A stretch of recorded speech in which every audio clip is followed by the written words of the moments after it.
السلام عليكم ورحمة الله تعالى وبركاته. مرحبا بكم في قناتي. ان شاء الله كامل تكونوا بخير وعلى خير يا ربي. اليوم ان شاء الله رايحة نوجد معاكم وصفة كريات الدجاج بالمرقة الحمراء والحمص. هاد الوصفة صدقوني بزاف بزاف بنينة وسهلة وما تديش كامل الوقت في التحضير تاعها. نحتاج 4 صدر تاع دجاج، مغرف صغيرة كمون، نص مغرف فلفل كحل، ومغرفة توابل دجاج. نزيد عليهم معدنوس، نزيد عليهم 3 مغارف لا شابلور، نزيد عليهم البيض. انا هنا درت غير نص حبة بيض. نخلطوهم،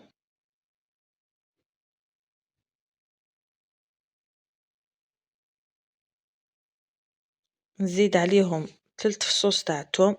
هنا كنت نسيتهم في الاول، زدتهم دوكا. نزيد عليهم مغرفة صغيرة تاع الملح. نخلط كامل مع بعض.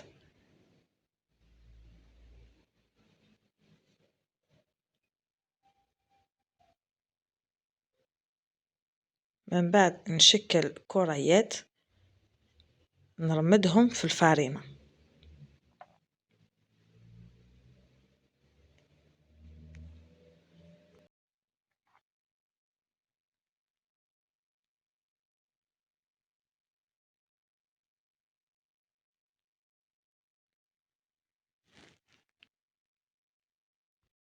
في كسرونة نحط الزيت يسخن، نضيف عليهم كريات الدجاج،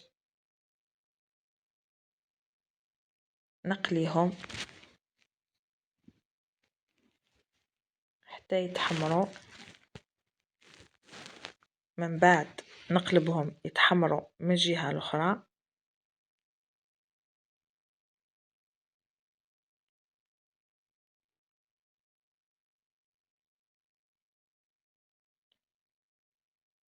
كي نكملوا كامل نحيوهم. بعد ما نحيت الكريات تاعي ضفت بصلة صغيرة مسكرفجة،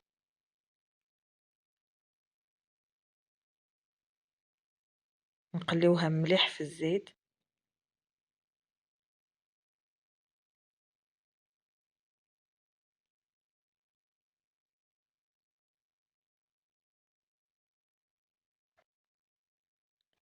من بعد نضيف عليهم 3 فصوص تاع الثوم مسكرفجين،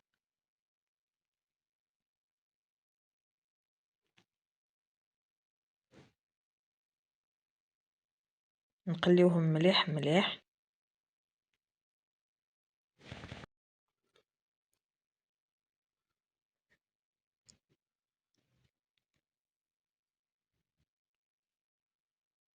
من بعد نزيد الملح،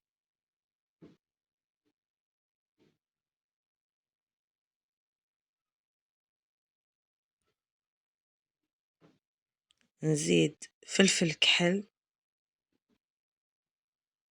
راس الحانوت مع الكمون.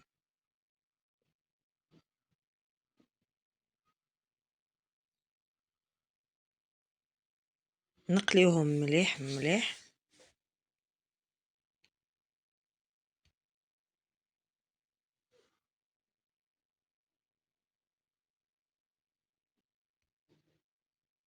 من بعد نزيد عليهم مغرفة تاع طماطم صبرة.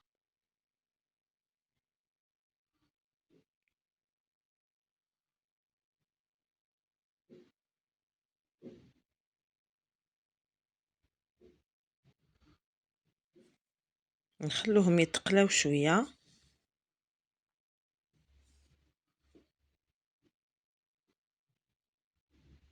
من بعد نزيد عليهم الحمص.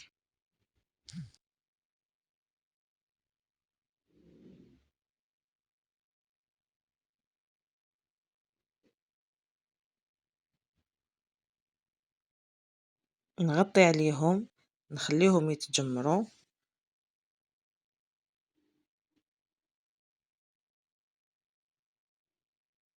من بعد نمرق بالماء السخون.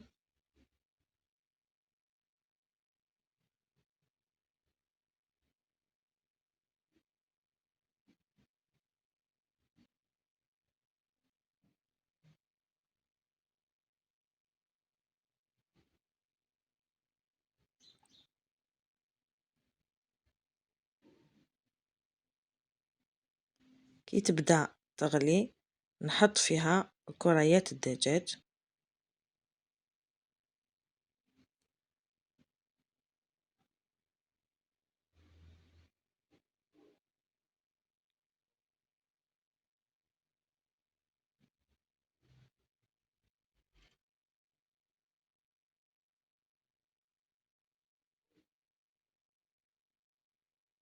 من بعد نغطي عليهم يطيبوا في غرضو.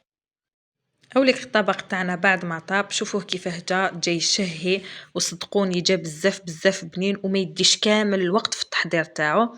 نتمنى انكم تجربوه وين الاعجاب تاعكم. وإلا عجبتكم لا فيديو ديروا لي جيم وابوني. ما بقى لي غير نقولكم شهدكم في الجنة ان شاء الله. نتلاقاو ان شاء الله في وصفات اخرى.